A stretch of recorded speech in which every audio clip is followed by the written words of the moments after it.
E bale a Congo, e jali lo pangota, kashi e jali shenzela.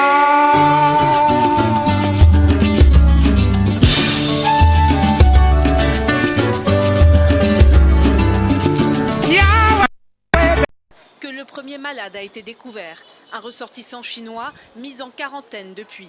Un cas qui inquiète.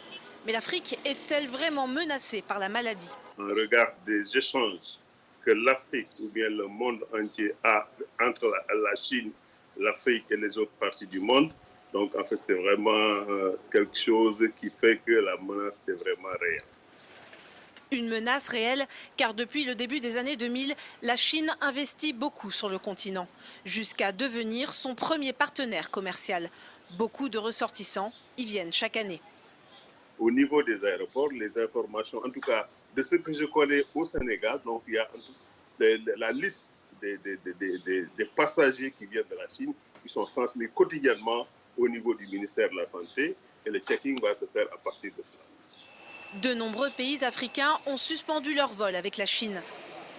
Dans les aéroports, des contrôles stricts ont lieu, comme la prise de température et le confinement pendant 14 jours de tous les passagers arrivant de Chine.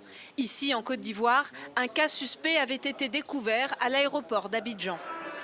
Face à la crainte d'une propagation de la maladie, on se réunit sur le continent.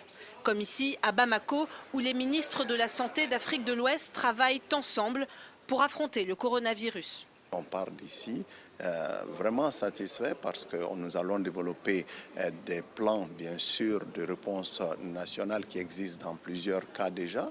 Des déclarations qui se veulent rassurantes, mais l'Afrique a-t-elle vraiment les moyens de se protéger? Pour le moment, 15 laboratoires répartis sur le continent sont capables de confirmer les cas de coronavirus.